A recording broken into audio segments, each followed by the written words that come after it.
some of you guys probably know who I am. Some of you probably don't. You'll probably notice my social media isn't that big, but at the same time, who I am is usually the guy behind the scenes. I've been in the art world for a really long time. I am the one who helped Ethan. Uh, I'm affiliated with a lot of the bigger artists. I'm usually the one talking in their ear because I've always found it was a lot easier for me to employ techniques to accounts that already had momentum.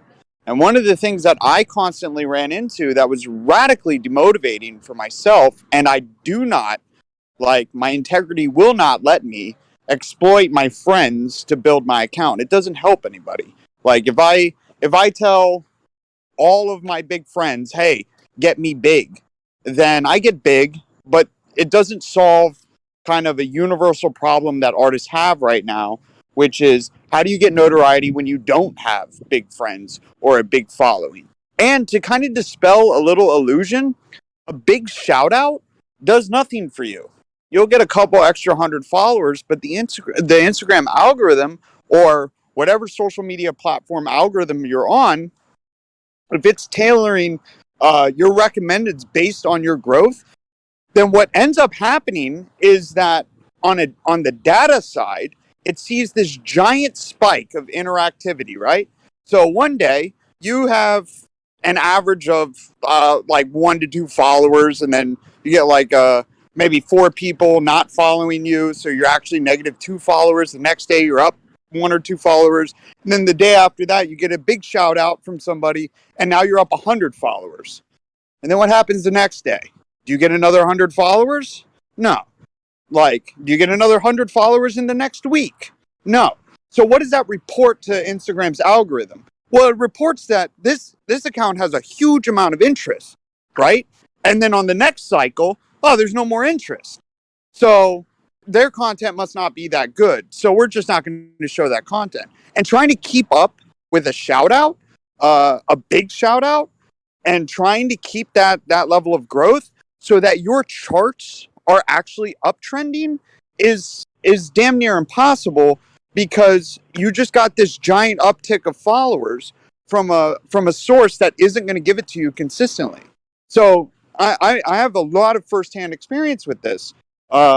If you go through my Instagram, you'll see familiar faces. You'll notice that a lot of those accounts are very large. And some of them, I shot, by the way, I am an artist if you scroll all the way down, but lately I've been doing photography for a couple different reasons. But I did a shoot of Pretty Girl Rocky and David Irving. One is an NFL player, the other one is on Bad Girls Club. Both of which, Pretty Girl Rocky has like 800,000 followers, and David Irving has like 300,000. You're talking about a professional NFL player that I did a shoot of, and I got absolutely nothing from them. Primarily because the audience and demographic that they were sharing my account to doesn't care about photography. They care about Bad Girls Club. They care about NFL stuff. They don't care about a photographer. So I got no interactivity from there. If I get shouted out by Ethan or something, all my Ethan posts go up, and people will sometimes scroll down to my art and they'll be like, "Oh my God, this guy's actually an artist." Like, "Oh, okay, I'll like some of his stuff," you know. But nothing after that. So for a long time, I have been sitting there and playing with, and you'll notice that there's big gaps in between. Usually because I'm focusing on somebody else. But there'll be big gaps in between my posts. And it was incredibly frustrating for me for a really long time, because I know what content works to generate interest. I know what content can get people involved. This Discord community is purely my creation. Ethan just brings in the people, but getting them to stick around is usually because of the way that we format this community. And I'm proud of what this community has turned itself into. I don't even need to manage it anymore. It grows on its own. But it operates on a couple principles that work. And those principles of like what makes good content is really 3 I's. Is it insightful? Is it inspirational? Or is it interesting? If you have one or preferably all three of those things in your content, people are going to engage with you. But I mean, you need an operational definition. You know what insightful is and you know what inspirational is, but for many of you, you're not creating motivation accounts and you're not creating deep insight accounts. You're creating art. So, what is interesting? Interesting is narrative to your content. Is it relatable? That's interesting. Is it telling a story? That's interesting. For the majority of the artists that I see, or the artists that that really stand out to me, are usually telling. And if you remember from the stream, that's what I harp on a lot, is that narrative, because that's what people actually can grab and chew on for a little bit when they're staring at an image. Or if you have multiple images, when they're actually telling a story. So they're interacting with their content for longer. Instagram likes that. But more than that, other people like that. And you don't have to be like technically proficient to have interesting content. Interesting is also technically proficient content. Right now, the content that I'm making on my Instagram is all photography, and it doesn't have a narrative to it. It's just people that I shoot and that I meet, and that I'm just working on lighting, and I try to do that technically well. And when other photographers see that, when I employ this stupid anticlimactic technique that you're going to be like, really? Seriously? It's that easy? It's like, yeah, it really is. When I start doing that and they see that I have technical proficiency in photography, they get interested in my profile because they may want to learn from my lighting or from how I'm color grading or whatever. The fact of the matter is that when they look at my content, they're seeing something that they want for themselves, which is generating that interest. But maybe your content is good. Like, you have good content. Like, you have well executed drawings, or you have something insightful, or you have narratives that you're setting up in your content.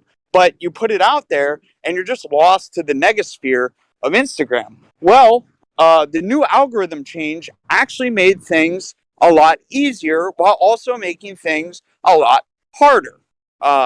It made it more of a grind because it only favors winners. Like, like I said, you have to think of it like a chart. If you switch over to business and you claim yourself as a creative and you're looking at your insights, that chart has to be uptrending in order for you to go onto that discover page. Or or even top post on a hashtag. But when you have under 10K followers, you're not going to top post on a hashtag. You don't have enough interaction.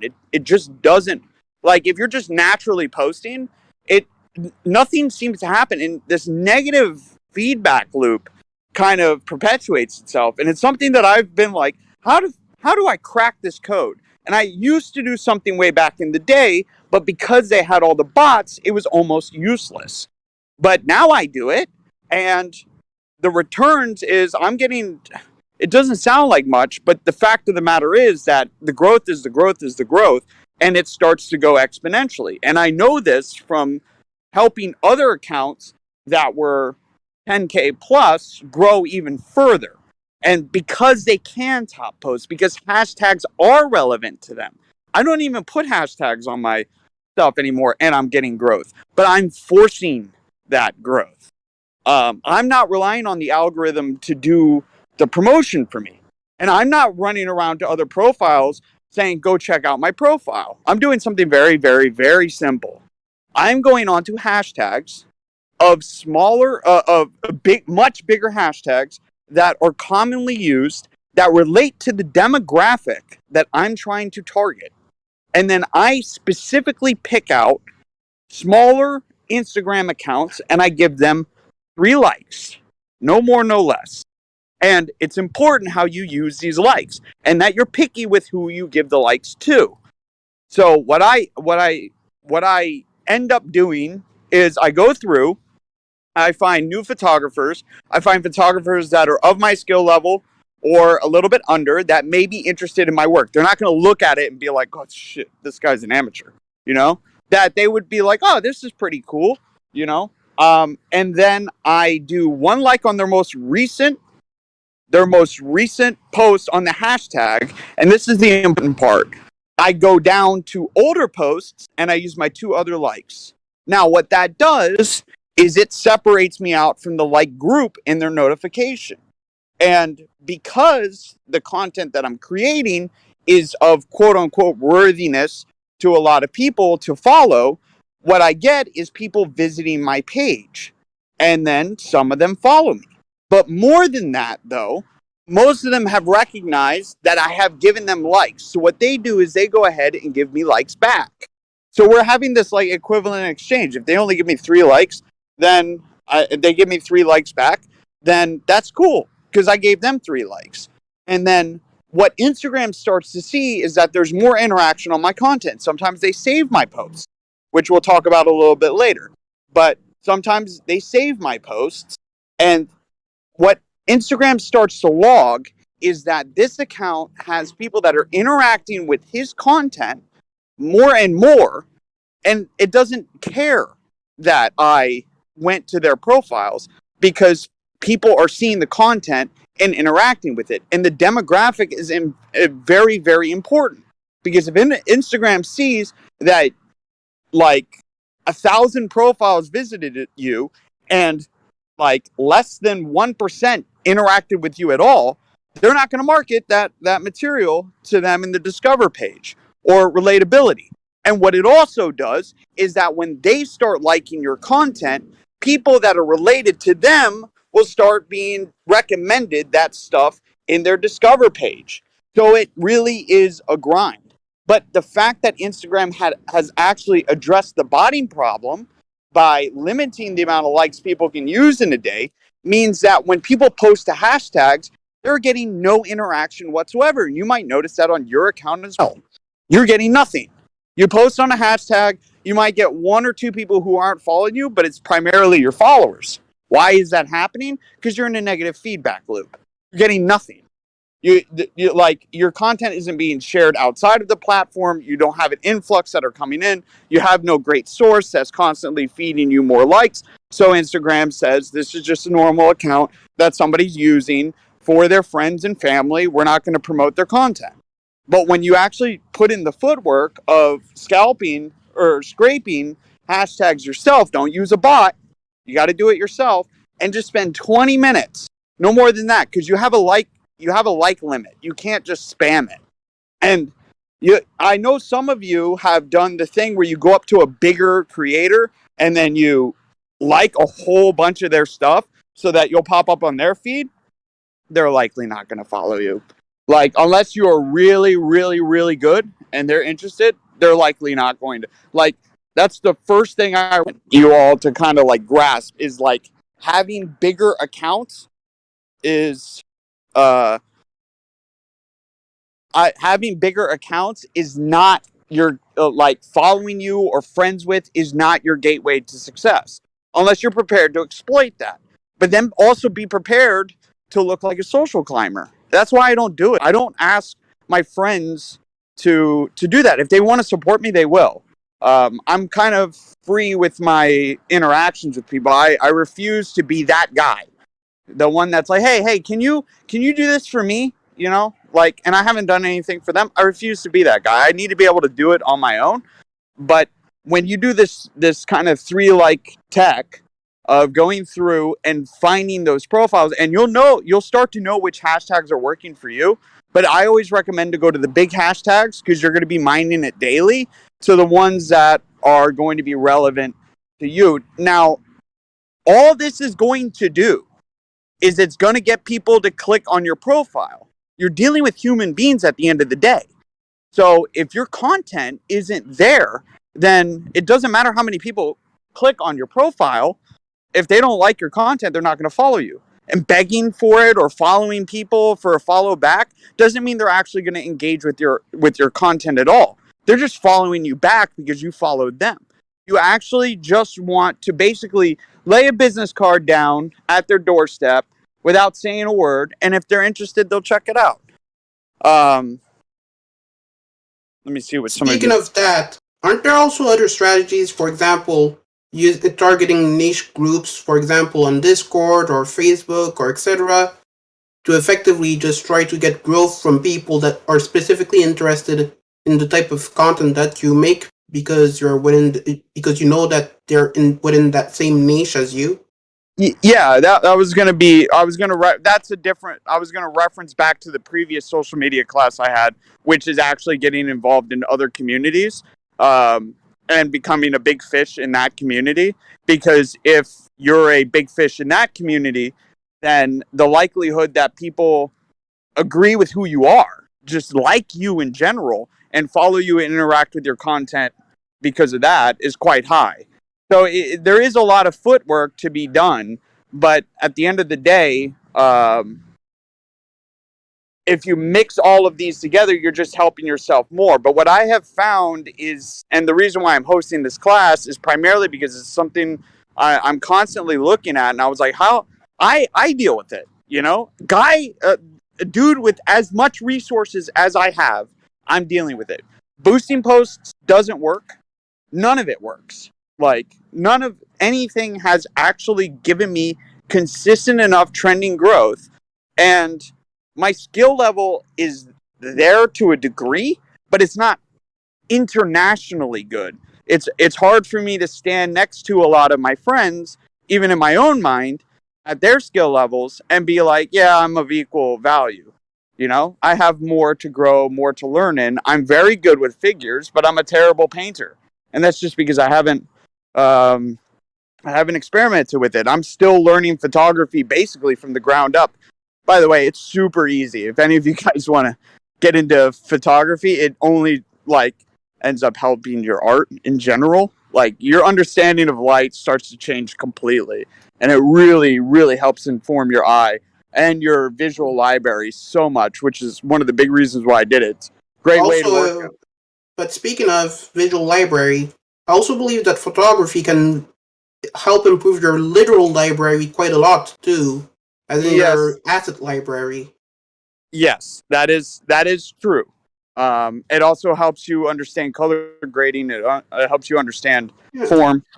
But regardless of that, back to the Instagram, or even any really social media platform, this knock on the door sort of technique is only ensuring that you're getting people to actually visit your profile, and taking 20 minutes out every day to do this is getting you wins. And the fact of the matter is, when I look at my charts now, I have a consistent growth up. I went to bed. I did my little scrape last night for 20 minutes. I got 5 followers from it. I woke up this morning, I had 15 more followers, because these people that go through and like my stuff is boosting that. And because I don't have hashtags, it's going onto the not discover page, the explore page. So the explore page is actually pulling relevant stuff from people's, like, friends that other people might share too. So it's really, you're building a little snowball, because once you hit 10K, 12K, 20K, 50K, 100K, now we can start talking about, like, okay, what's your content look like? Let's start inciting saves. Let's do community interactions. Let's get things going on that level, to where you're getting people involved, actively involved in your content, where they're consistently sharing you, and we can start strategizing and planning at that point. But that's all of that is irrelevant to people who are under 10K. And I find, even still, and this is the other kind of part two to the algorithm, I find that quality is better than quantity, because you don't have mass bots liking your stuff anymore, where that really boosted a lot of accounts, back in the day, where you would post on 30 hashtags, and there'd be 200 bots scraping those hashtags, just liking and following, trying to get this sort of interaction from you, basically doing what we're doing, but doing it in mass. And once they got rid of that, like, you don't really uptrend anymore. It's much harder to actually capitalize on a hashtag now. So, and I actually find it's funny. You'll see it even on your insights that Explorer will be replaced with hashtag if you use hashtags in your posts. One thing I do want to test though is if you post something and then you comment the hashtags underneath, if it still keeps that post in the Explore page, because that would be really advantageous. Because Explore page is actually Instagram's algorithm recommending your post to the people's friends as well as themselves that are in that sphere because they've liked the amount of stuff that you've done. And that's really where the growth comes from. So taking that 20 minutes out, liking 3 posts and only 3, don't do 5, don't do 6, not focusing on the bigger accounts, but smaller accounts. I pay attention to how many, like I go right through the hashtag, I click on the picture, I like the picture, I click on the account name, I look at their followers, and then I look at how many they're following. If they have 10K followers and they're following like 80 people, I ignore that account because I have a limited amount of likes I can use. So I'm not going to waste those likes on this account. They're not going to interact with me at all. They're already getting plenty of interactivity at that point. I'm going to the people that are most likely to enjoy the content that I'm making. And I'm giving them a little bit of a boost as well. I'm giving them those 3 likes. And if a lot of people were doing this, then we'd effectively reinstate the kind of like bot push that used to be something that you can take advantage of and make hashtags relevant again. But if you notice, go to hashtags. If you're not on the top post on the hashtag, everybody's post is not breaking 50. Sometimes it's not even breaking 20. Like that, like everybody's stuck in this 50 zone when they have 1,000 followers, 2,000 followers. Because like I said, when Instagram doesn't see growth on your account, it's not going to recommend it.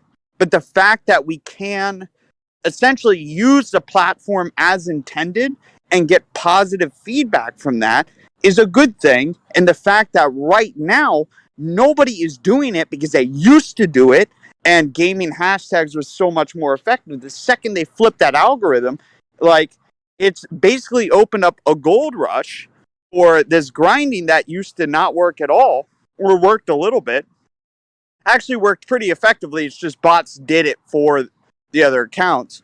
It opened up this gold rush because nobody's doing it.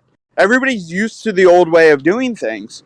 They're used to just posting on hashtags and praying for the best. And for the majority of you, especially the ones that are producing good art, if you just throw you're posting every day, you're trying to keep up with this thing, and you're noticing things aren't working, it's like stop worshiping that daily post.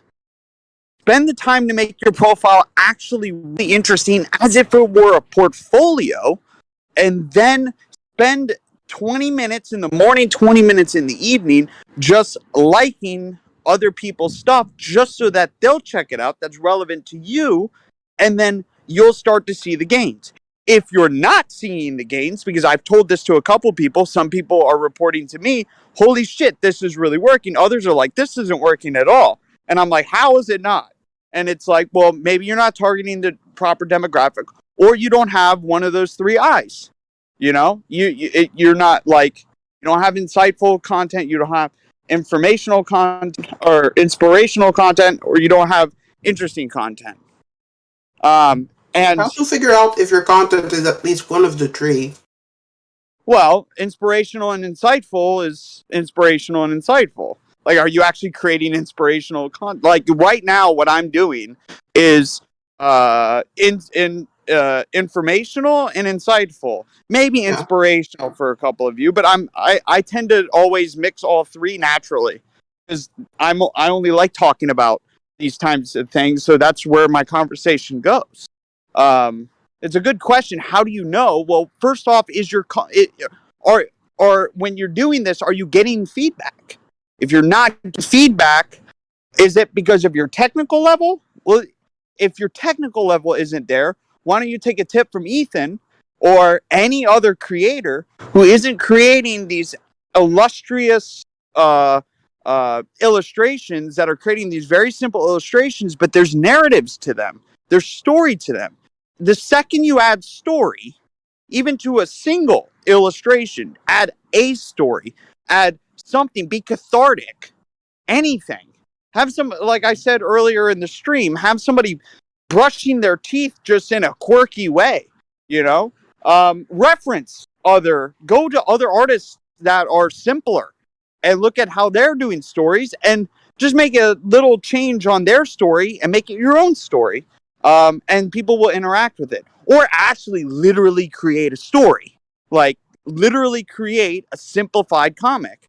Cyanide and Happiness is a perfect example of a comedy comic that is executed with very rudimentary design that is massively successful, as well as most online web comics, because they tell stories or they're funny and people like it. They can relate with it. So if you're doing that, and here's the kicker as well, and this is where the saved post comes in, is if you're creating content that people can save, or want to save or incited to save, which is usually content that is educational in nature, or, like I said, insightful in nature, or referential in nature as artists, like content that's good enough to be referenced, then people will save it. If you're not at that skill level yet, to where you're not creating something that people are incited to save, then don't worry. Continue to work on your skill. Stop worrying about posting every day. Work on getting better. But when you do post, post something that's genuine, that's real. That if you're struggling with art, if you're struggling with, like, I don't feel like I can do this. I don't feel like I have this in me. And then you talk yourself out of that in the comic. Do you know how many artists feel the exact same way as you? You know what the number one question in every stream is, or every time I do a class, is how do I stay motivated?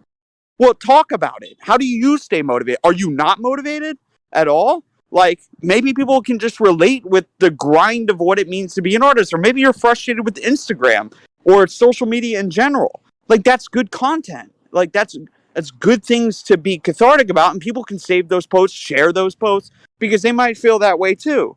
So when your content starts to look like that, now you kind of have a method to kind of go knock on people's doors and say, here's my content. And now you have content. Now, if you start creating content that's not just a pretty picture, but something that says something to somebody, you have a winning formula. You will get followers because people can relate to that. I know this for a fact because one of the people from this Discord started their Instagram, and I watched them go from 400 followers to 13K in a couple of months. And I analyzed why they were growing so much, and they did a couple things correctly. They had Telegram groups where, and I would encourage you guys in here to actually create a group where you guys are actively supporting each other's posts. Just like literally, if like, just make a group, and then what you do is you click like, you comment more than 5 words, you share the post to yourself or to your story, and then you save the post. And then those metrics by themselves will boost the algorithm. And if you guys all agreed to do it for each other and you all honor that, like, you only need like 15, 20 of you to do it, and you create a Telegram group. Well, this particular creator was obviously a part of Telegram groups because of the amount of shares I saw them doing, as well as the amount of interactivity they were doing within the art community on Instagram, as well as creating tips and insight posts on their feed. I will personally hunt you down and kill you if you use this class as an inside post without giving me credit. I will kill you. I'm just kidding. No, I will kill you though. I'm not joking about that. I will find you. I will hunt you down. Don't take my content. I actually don't care if you do it, but at the same time, please honor your teachers. Sometimes it hurts when I see some of my stuff kind of go there, and then somebody else is like, "You're a genius," and it's like, "Those are my tips." Okay, but and that's happened a lot. In fact, it's happened from my friends a lot, but it's what you deal with.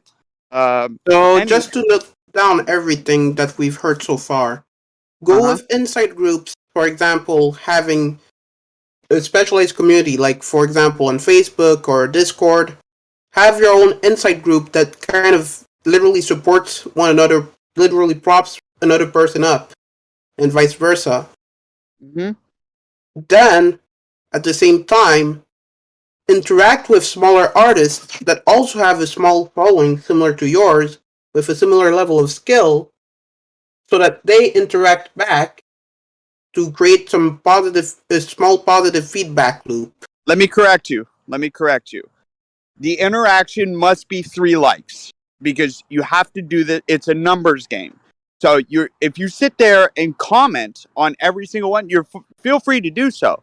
But this is something I want you guys practicing for 20 minutes in the morning, 20 minutes at night. Because you don't want to use up all your likes for the day, and B, you want to hit as many profiles as possible. You have to act as your own bot essentially. So treat it as something you can do quickly. Be picky with the account. So it's not interaction. That would be a little bit of a misnomer. It's a very specific type of interaction that you're doing. And remember what that is. You're gonna like you can skip liking the most recent one, but you must at least use 2 of those likes on older posts so that you separate from the like group on their notification, so that your name separates down. And the easiest way to do that is by liking posts that are a day or more old because they're no longer getting interaction. And what's happening there is you're boosting their algorithm, you're helping them out just a little bit, but when they come back and help you out, it means almost nothing to Instagram when they come back and help you out. But when 10, 20, 30 people come back and help you out for helping them out just a little bit, well, that adds up. And Instagram starts to see, ooh, this account is getting more interaction. So you don't want to waste your time too much. I'm trying to free your guys' time up from wasting it on too many things. However, I will say the more interaction that you do, the more that you're prepared to do, the more that you're willing to do without hitting your limits, the more likely you are to get that that following, to get somebody who's following you and invested in your content. This is a very body way without being body, but it's a very impersonal way of kind of interacting. But again, I needed to create something of a formula for myself as well as for other people that they can just do that would help them and Huh. actually see results with. But So how did you get to the number 3 exactly? because I know that 3. The reason why I don't do 4 or 5, it's too much. It's because on newer accounts you only have 150 likes, and if you just do 2 likes, your name doesn't stand out enough. So I found that the minimum that you can do to get your name to stand out is 3, and I've practiced 3. When I just do 1 like, if I go through and just do 1 like on everything, I get almost no interaction. If I do 2 likes, it's sporadic. I would assume it might be just as much, but just adding that third one just to show those 3, that your name pops up 3 times on that notification bar, you're less likely to be buried. But you're not also exploding their bar. You're just taking 3 bars up. You're supporting their most recent content, and that's where like you could do 3 older posts if you wanted to, and you would stick out no matter what. But I always find that like, hey, how about like you're asking them to check out their profile, you're checking their hashtag, they just posted the post, help them because like it's the least you can do for saying check out my profile is like at least give them a little boost for for taking up those 2 extra spots. I see. That makes sense. Because, yeah, it's kind of hard to figure out those exact numbers for a lot of things.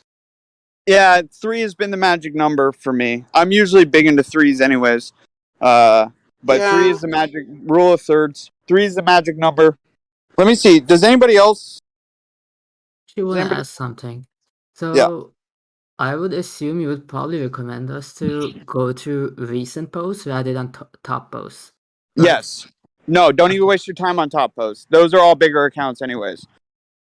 Always the most recent post, and ensure. And here's the other thing: you guys, I haven't mentioned this, but make sure you're auditing your account, because if your account looks like a personal account and not a creator account, like you have pictures of like you hanging out with your brother or sister at the beach and whatnot, like that's cool. But if you're trying to grow it as an art account, you should make sure that it's art. Um, and because a lot of people, like, that's good for your friends and whatnot, but if people see the majority of your post are you just hanging out and whatnot, they're gonna not be interested in it. They want to know your content. At the end of the day, the less you can make social media about social media and more about content, the better you're going to be anyways. Because, like, unless it's a personal account where you are just sharing with your friends and family, like, you don't want people, I'm telling you this from firsthand experience, you don't want people really in your life like that anyways. You don't, like, let's say you do this successfully, and and for whatever reason you have a couple personal posts on there with you and your family and whatnot, and you have hundreds of thousands of followers, like, they get dragged in with you. So it is very important that if you're looking to make this into an account that's larger, that you kind of remove, like, you make another personal account that is a personal private account, and that you kind of remove yourself from the social media, because you're talking about, even if, like, imagine 4,000 people, even smaller accounts, like 4,000 people. You don't know half those people. You don't know if they're sick. You don't know if they have a problem, if they're obsessed with you, if they're a stalker. You have no idea who they are. And the majority of them are just normal people that are good, but it only takes one or two. It's like a very small percentage of the population, but that small percent is viscerally bad. They make it bad for everybody. They're that bad. So, like, one stalker, just one stalker, can ruin social media for you. It can ruin your career. There are people who are famous right now who have only had one or two stalkers, and they've been negatively impacted because of it. They have to change the entire way they did it. It was just one person out of hundreds of thousands of people. And the likelihood when you start to get bigger that you're going to have a couple sick people following you is quite high, primarily just because of the numbers. So it is important that you protect yourself. And this is me kind of taking a sidestep, assuming that you're going to get where you want to go. And this is kind of the conversation I started having with some people before I kind of helped them out, is like, there's a lot of crap that comes with this that isn't all sunshine and rainbows. Like, it is, like, you are putting yourself out there to the world, and I genuinely believe 99% of people are normal and good. It's that 1%. And think about that. What's 1%? If you were in America, what's 1% of 333 million? That's 3,333,000. 3 million people is 1% of America's population. And that 1%, if they all, like, came together, ooh, that would be bad. You would have a really, really bad army there. That's a big army, by the way. 3 million people. It's probably less than 1%, but let's just assume it's 1. So, still, you got to be a little bit careful with social media, especially if you're younger. Like, I know a lot of you guys like to put your age in the social media and whatnot. Don't do that. Don't tell people your age. I try to stop people from saying that on here. If you're under 18, like, don't tell people that, especially if you're looking to grow an account and whatnot. Just, it means just sidestepping. But yeah. Yeah, it's probably better for people in terms of safety to remain as anonymous as possible, unless they're trying actively to be a public personality rather than specifically an artist. Even if you are an artist, though, like, just try to keep it in art. Try to keep your Yeah. separation from the, like, the masses as much as possible. There's kind of there's a reason why I'm the intermediary for Ethan a lot, is because nobody gives a shit about me right now, so it's easier for me to play that middleman. If I had a bigger name, it would become much more difficult for me to play middleman, and because it's, fame sucks. It really does. If like I know a lot of people, probably a lot more than you think I know, and there's a lot of stories that come with that. On a separate note, um, yeah, do you guys have any questions about that? Not about the craziness, but about Instagram. I think it's pretty simple. Like I said, it would be a little bit anticlimactic. Business accounts on IG. Uh, you want to make a creator account so you can at least see your insights. Don't pay for posts. It's worthless. You're wasting your money. You'll get more if your account is going to grow. You'll get more from this than paying for the post. But give it time. The first 10K is the hardest. Going from 100,000 to a million is far easier than going from 1 to 10K. Like a million to 10 million, that can get hard again. But 100,000 to a million is actually really easy.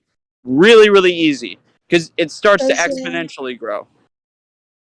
Does your name also affect this?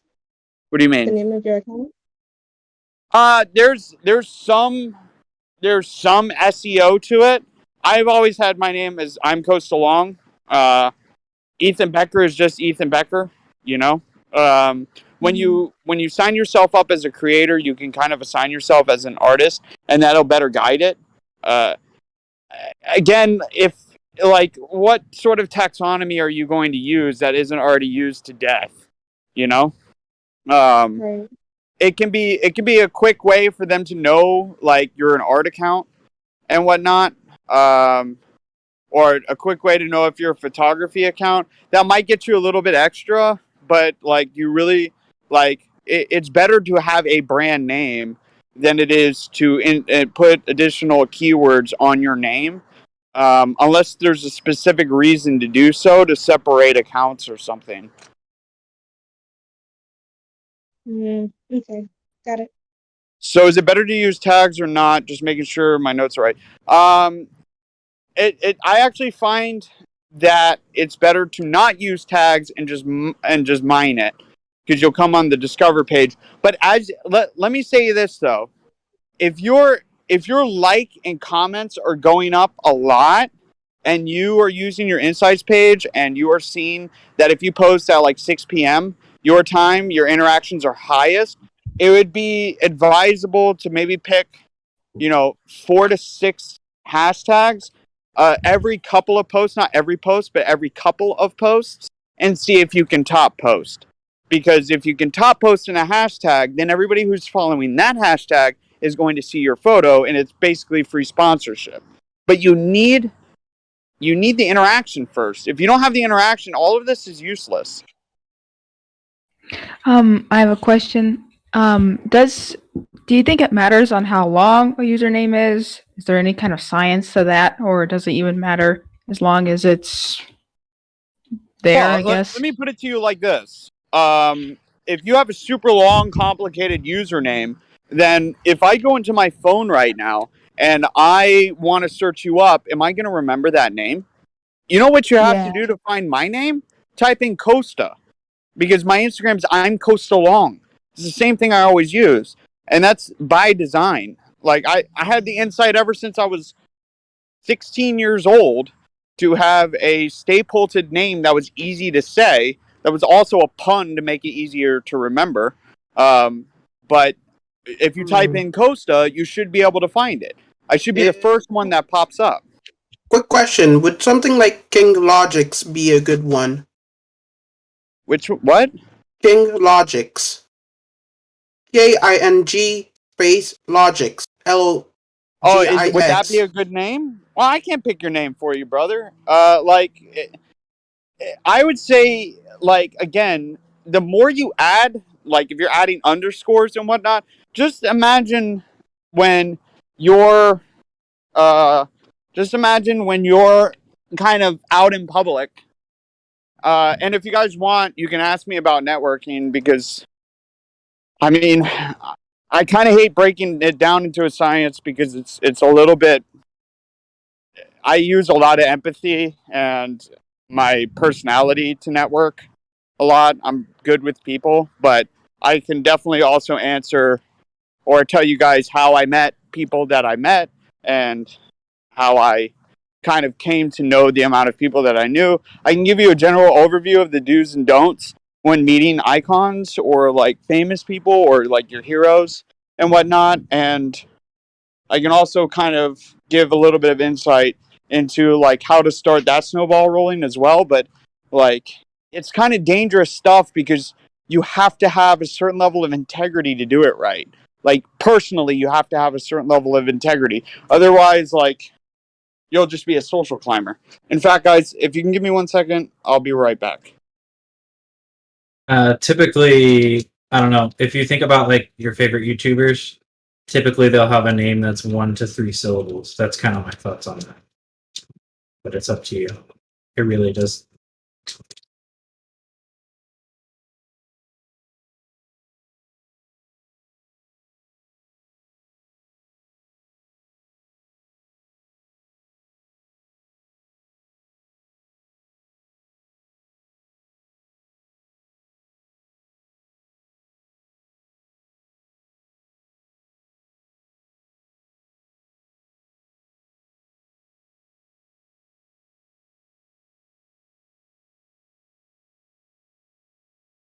Is is Costa gone?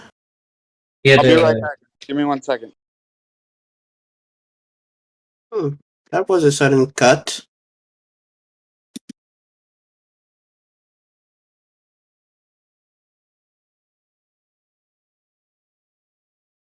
All right, apologies. I had to walk into a place really quick.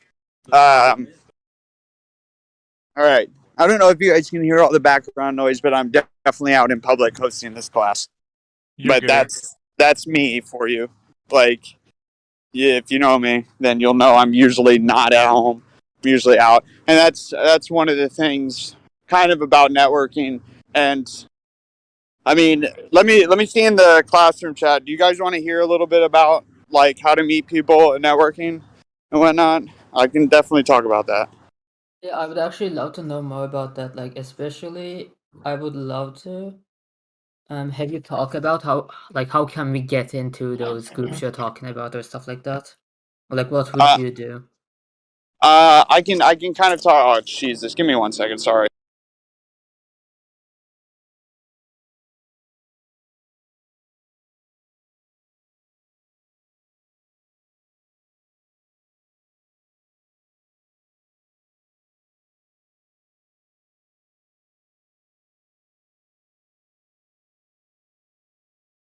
Also, really quick, you guys have to be careful with the YouTubes that are like, I rigged the Instagram algorithm. I found the way to do it.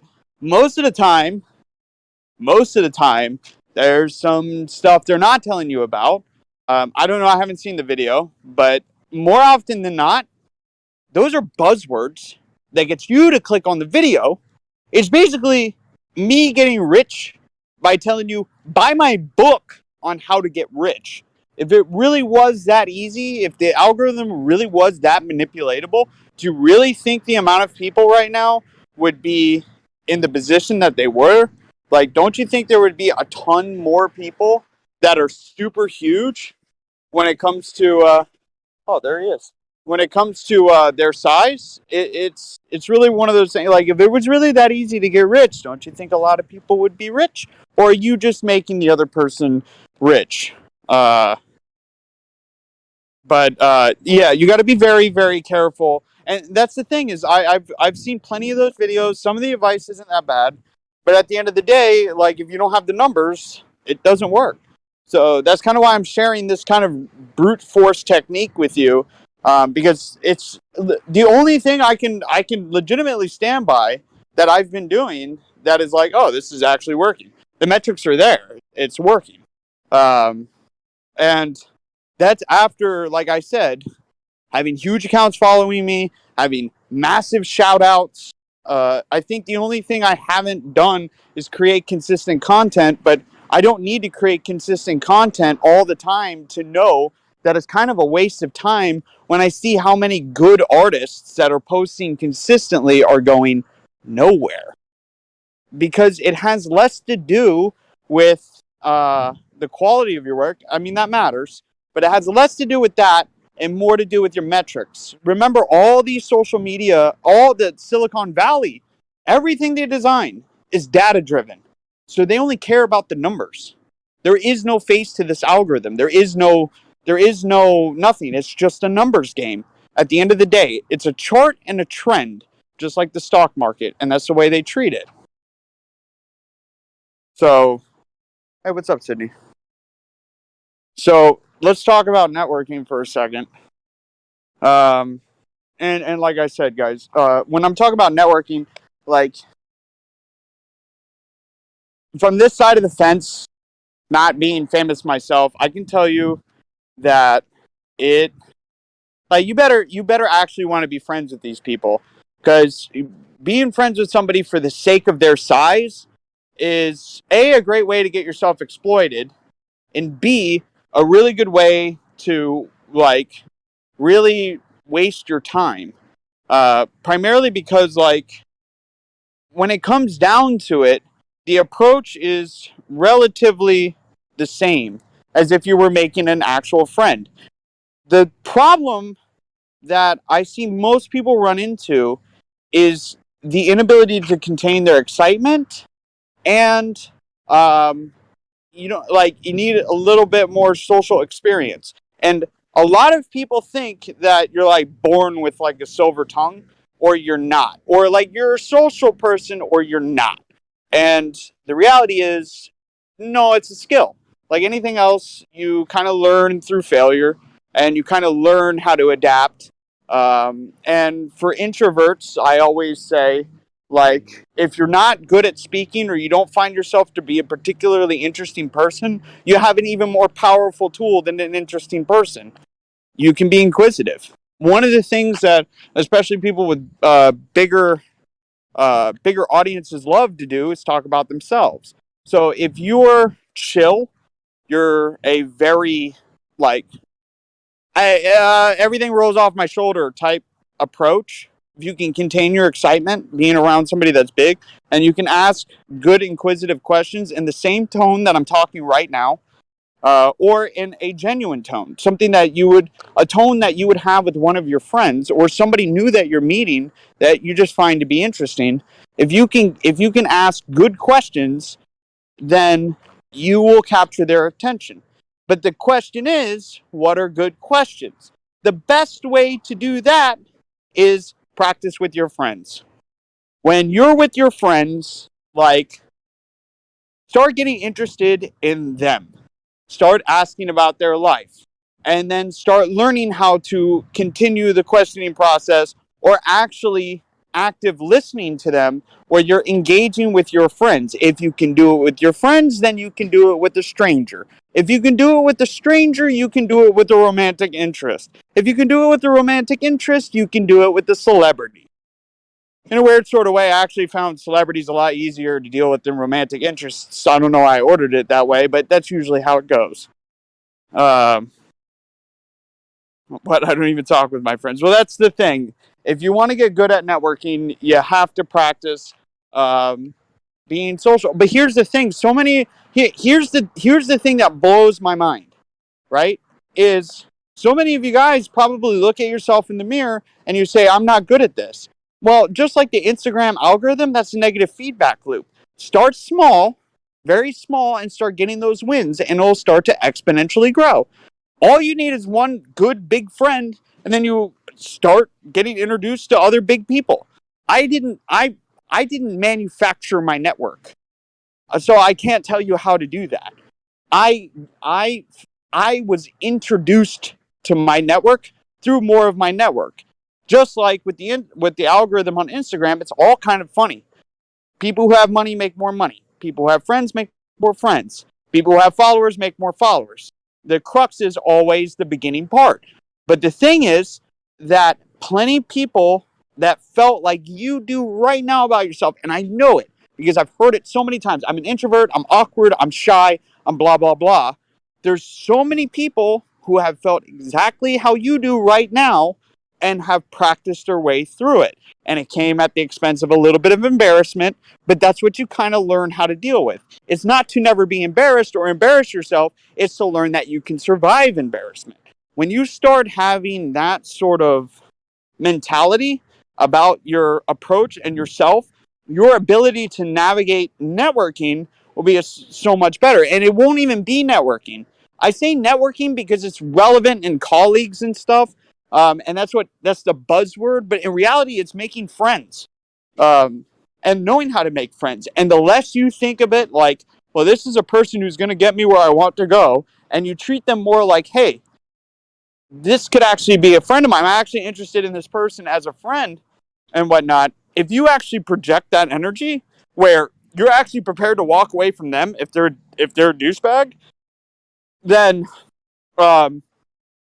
you'll be making friends with huge people. I'll tell you a story. I was in LA, and I have a friend in LA. He's a part of a group. I'm not going to name drop right now, but he's a part of a group that was big on YouTube way back in the day, and they came from Newgrounds. That's about as much information as you're getting. And I went out to dinner with him and Ethan and another buddy of ours, and we got drunk, and he actually invited us to go hang out with his friends over at the next bar. At that next bar, there's another YouTuber sitting right across from me, and a guy that I actually liked his content sitting next to him. This really fun, sweet girl sitting to my right and left, and then like two normal dudes who were just a blast. And the whole time, I'm kind of sitting there and just interacting, having a good time. But there was this bigger YouTuber sitting right in front of me, and he wouldn't engage me at all. He didn't say hi to me. I introduced myself to everybody at the table and whatnot. I ignored him. I wasn't going to talk to, if he didn't want to talk to me, I'm not talking to him. Like, I'm going to have a good time with the rest of these people. And I did my best to just be fun and talk to people about their lives. And I ended up capturing the interest of the majority of these people. So the next day, I asked the girl, do you want to go do a photo shoot?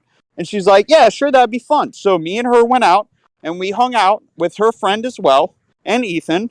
And I did a photo shoot with her. We had a great time. And by the end of the night, somebody she was with showed up. And this person was even bigger than anybody else at the table. And I was a fan of his. So he shows up, and I'm like, holy shit, it's you. And I never said that out loud. I'm saying that in my head. When I approach them, I'm like, yo, what's good? How are you doing, dude? That's the tone I'm taking. In my head, freaking out. My exterior, cold as ice.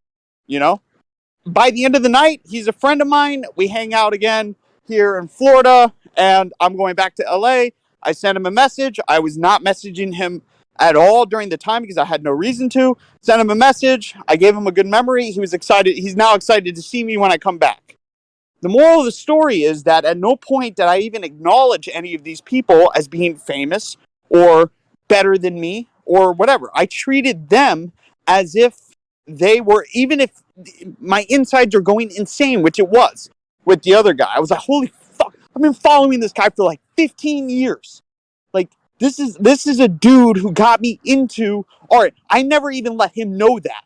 At that point, even though the interior of me was super excited to meet him, he had to earn my friendship. He had to be a dude that was worthy of talking to me. The other YouTuber that was sitting across the table didn't even acknowledge me. I'm not going to acknowledge him back. But when you can hold yourself with that energy, then you start opening up doors. When you approach big people with that excited energy and whatnot, it's good. But if you're actually in a group with them, like if you're at a meetup, you're not going to make friends. But when you actually find yourself in a position where you can actually interact with them, you can hang out with them, it's so important that you have self-respect, that you understand that they're no different from you, and that you carry yourself that way, and that you temper that excitement inside of yourself by just acknowledging them, just picture them naked, I guess. That's what they say for people on the maybe that's a bad idea, but that's what they say for when you're on stage, just picture the whole crowd naked. The reason why you do that is because you're trying to limit the amount of intimidation you have of this person. And it's the same thing applied to when you have a romantic interest and whatnot. If you hold yourself with self-respect, then you're going to become an attractive person. You don't act better than them because you're not. You act with self-respect. If you don't like them, you don't entertain them. It doesn't matter how attractive they are or how many followers they have.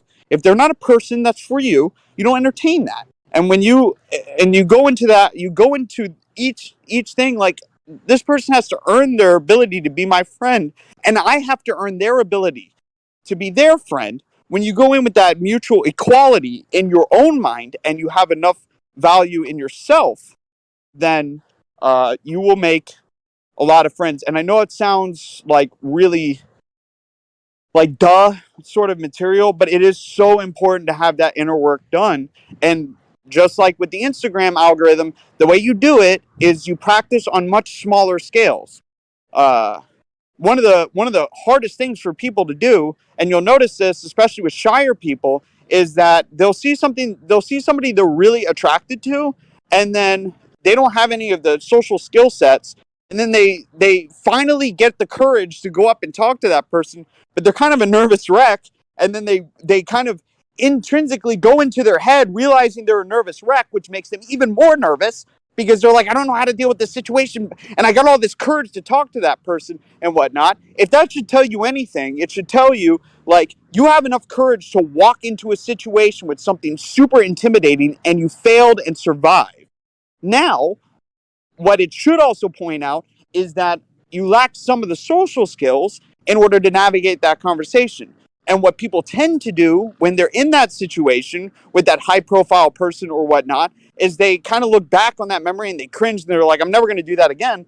But it's just like you trying to get a big shout out from somebody.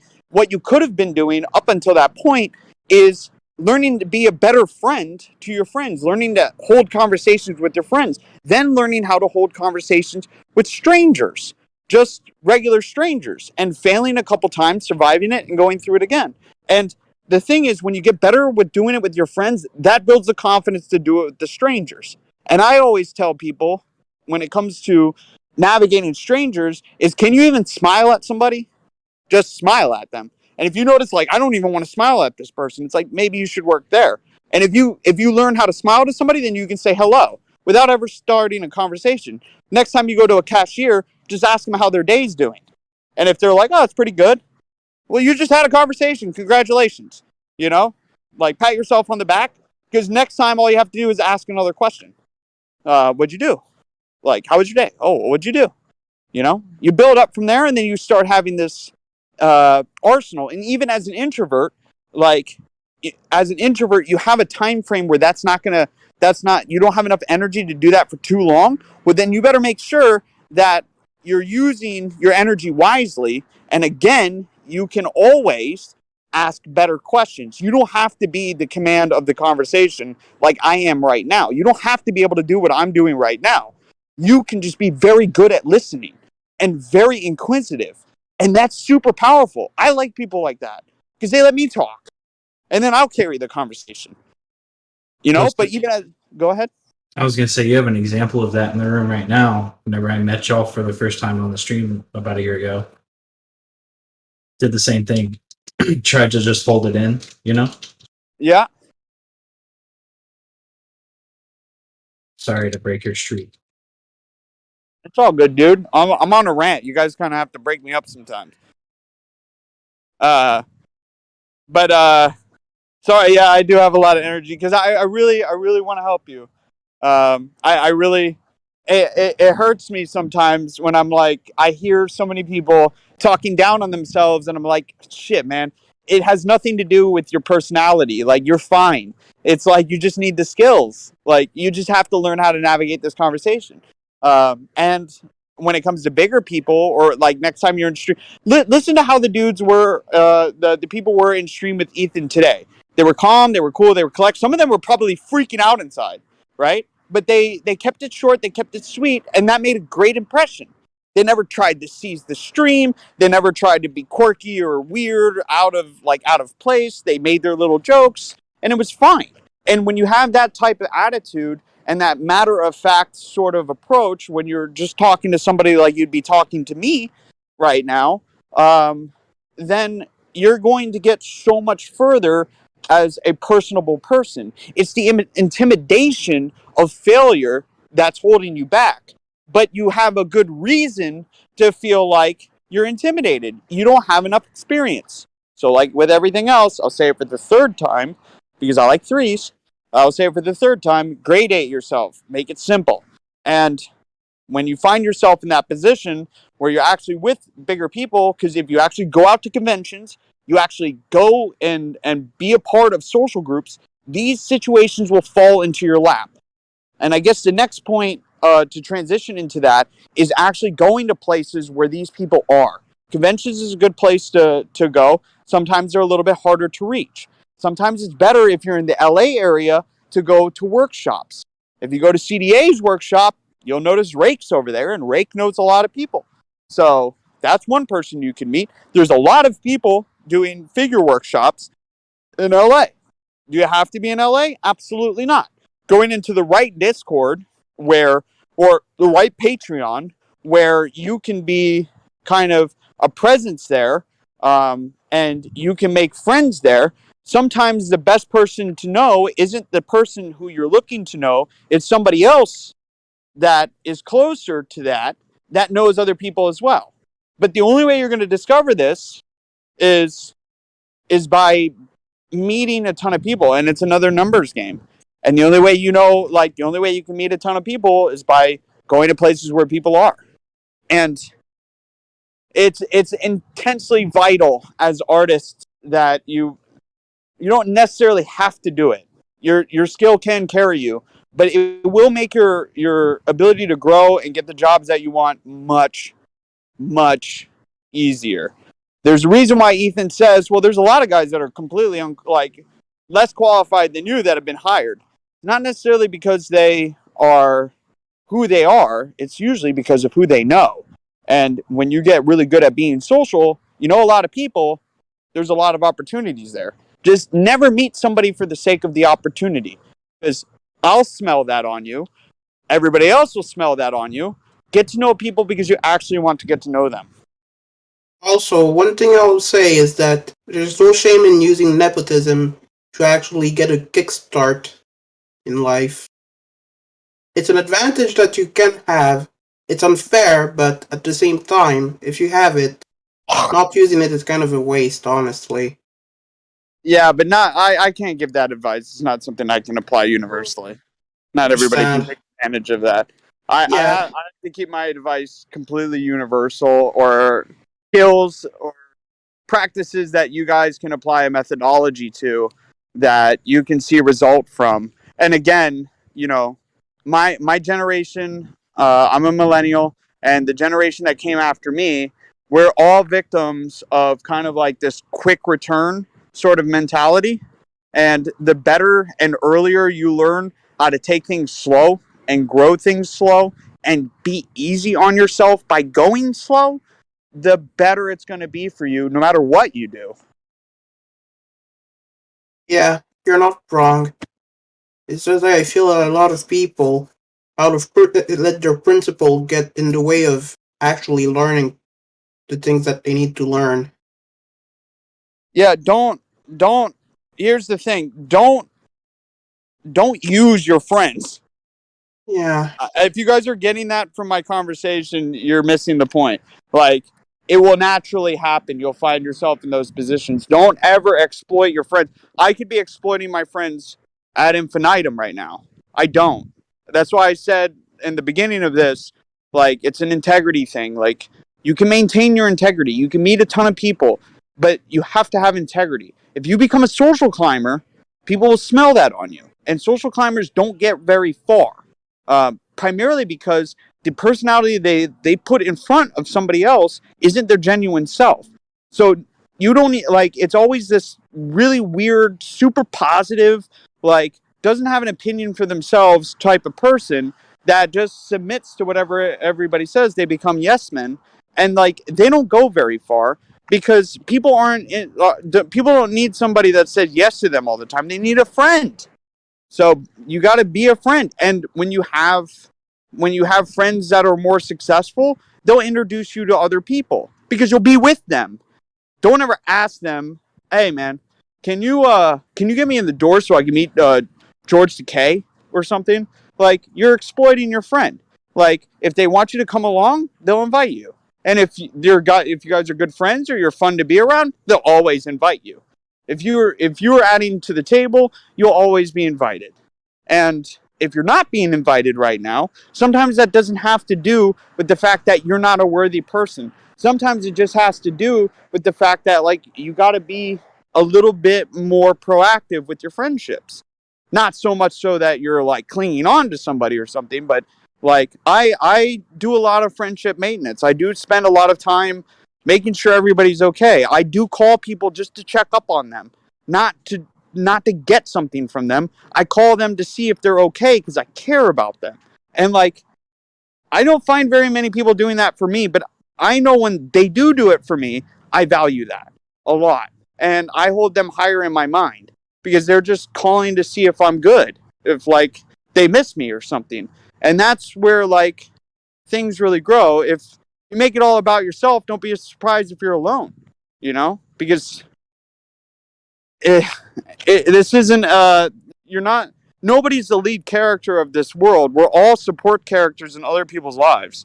And when you start approaching the world in that sort of manner where like you're a part of it, not the whole thing, then you'll notice that a lot of people want you to be a part of their world.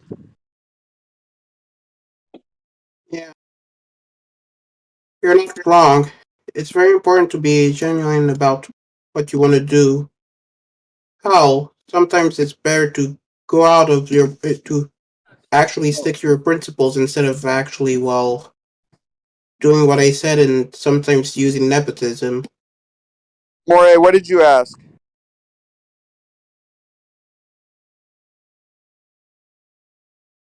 Oh, you want to know if there's a way to be clear that you're friendly and you're not in their DMs because you want something from them. I find that DMs are very, very. I don't, unless there's somebody I can meet up with. Um, I well, funny enough, that's how I met Ethan. If you really want to know, but he wasn't a big creator at the time.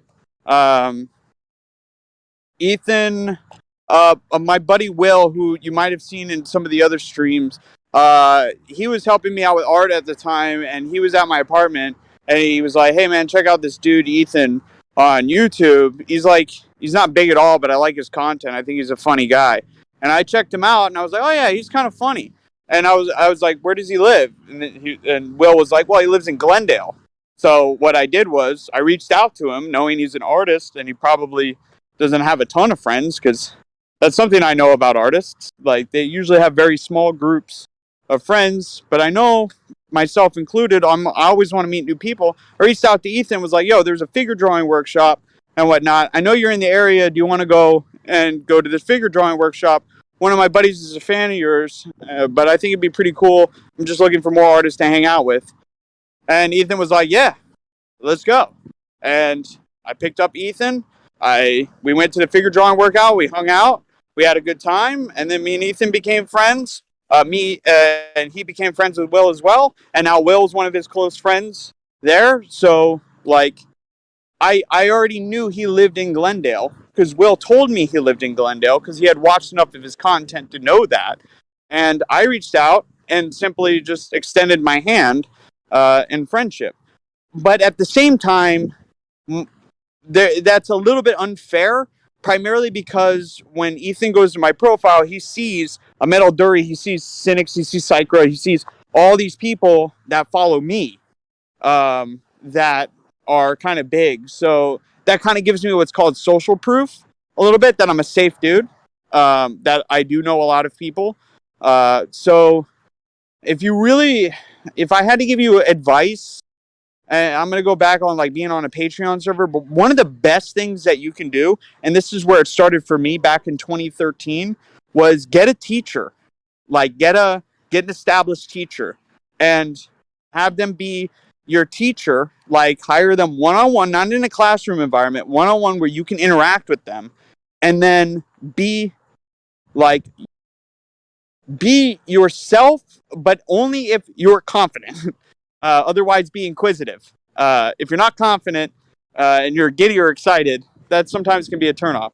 I don't mean to be rough on that. I get it. Trust me. I have to push it down in myself too. But you never want to put them up on a pedestal. But you get yourself a good teacher, and if you can, befriend them because you're spending time teaching with them. Take their content seriously. Don't hit them up all the time. Treat them like an actual friend. Give them space.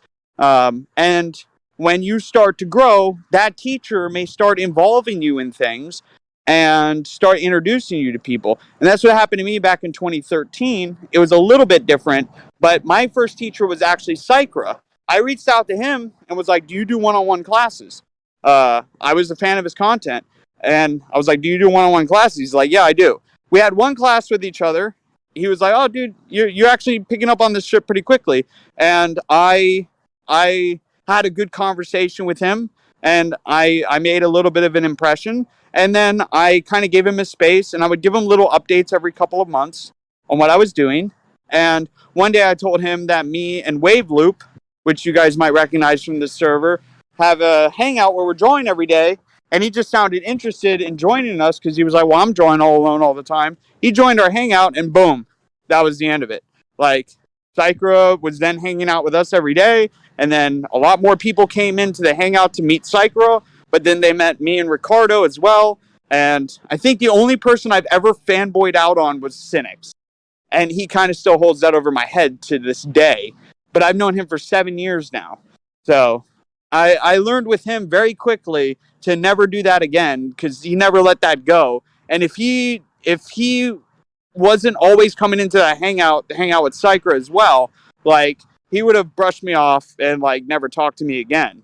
But I had enough time to kind of like cool my jets around him for a little while and get to know him. And then that's when we became friends. And then from there on out, it was just meeting people after meeting people. And it was never me asking to meet anybody. I would just meet them. They would just show up and I would just be there. And then I would just meet more people. And it's kind of been like that forever now. And I meet people outside of the art realm that are big as well, just because I have a lot of close friends. And we go and hang out, and they'll know somebody for some odd reason. I never can understand why my friends seem to know everybody, because they were not in a position to know anybody. But then I meet them, and because I play it cool, and like they have to earn my friendship, there's this sort of mutual respect that is kind of given when you hold yourself with a little bit of confidence, that they look at you and they go, oh, this guy isn't freaking out because I am who I am. Okay, cool. So you're a normal dude. All right, cool. And then when that happens, you tend to you can establish somewhat of a relationship. I think one of the big kickers is giving people the space to like you would with a normal friend. Like, if you have something interesting to do, then you bring them in with it. If you don't have anything interesting to do, like, if you guys aren't close, don't be hitting them up for no reason. Like, have something interesting to do and do that with them, just like with your friends. But the closer you get with them, then you can start kind of like hitting them up every couple of weeks or months and making sure they're okay. I know this sounds like really like general advice, but you'd be surprised that that's essentially all that I do.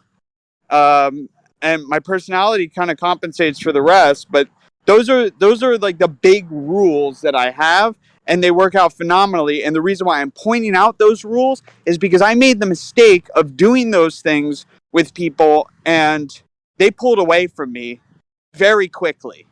And they liked me, but they pulled away because they were like, oh, this guy's a little bit too like interested in me and whatnot. So I always kind of like give people their space and like take it slow with people. And like I said, if you learn how to take things really slow, you don't try to force friendships. You just take it slow. If you have something interesting, insightful, or inspirational, if you have one of those three things and you can approach them with that thing and they vibe with it, you'll get exponential returns on it.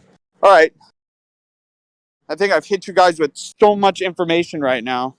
I've been ranting. If you have any questions,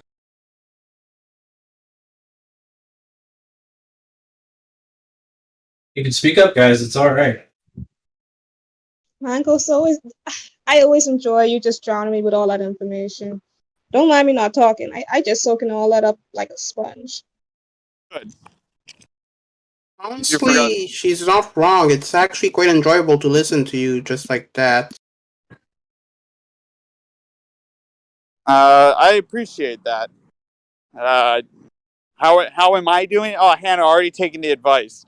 I'm doing good. I'm in a good mood today.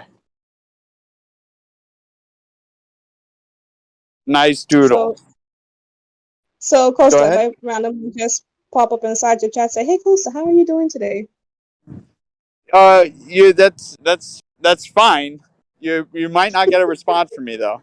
I'm not. You can ask most of the staff. I am usually not around. I like right now I'm out. I the only time I'm on my phone now is when I'm doing this Instagram scraping thing, or if I'm talking to a model, or if Mhm. I'm scouting in some way. But I personally have a problem when all my interactions are online. Um, it, Mhm. I'm a true blue extrovert. I get energy. I only feel well when I'm with people in person. If I'm alone by myself, I get hyper depressed and I don't want to live. That's not really true. I'm being hyperbolic. Okay. Honestly, I just don't really like social interaction all that much. Well, you can do these things online as well and take it at your own pace. But um, I find that most people that don't like social interaction is normally because they have bad social interactions. So, like I said, take it slow. You know, um, sometimes it's better to talk less. Sometimes it's better to talk more. The only way you're going to know if it's better to be asking questions or if it's better to share insight or what the right thing to do is, the only time you're going to know that is by experimenting. And again, the best place you can do that with are the people that you're already comfortable with.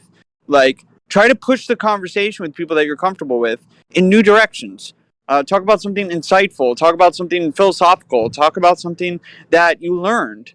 And if that's not working, ask them about something maybe they learned or like what they were doing. And they were like, oh, I was working on this boat the other day. It's a little model boat, and you're like, well, how'd you put it together? Where'd you buy it from? Like, just get inquisitive. When you learn how to ask those types of questions, just diving deeper on what people are doing, they'll be happy to answer it. I think the big pressure is that a lot of people feel like they have to be interesting, that they have to carry the conversation, when in fact all you really have to do is guide somebody to carry the conversation themselves by talking about something that they want to talk about. And remember, I told you the other day that for you, it would probably help to break things down to scientific metrics, right? Do you remember that? Yeah. Okay. Wow, a lot of you guys stuck around for all of this. Holy shit. What do you expect? You're actually pretty interesting to listen to. I normally notice at about 2 hours that like it starts to dwindle down a little bit, but uh, it's nice to see that you guys came to stay. Oh yes, Costa ranting is the best. Thank you.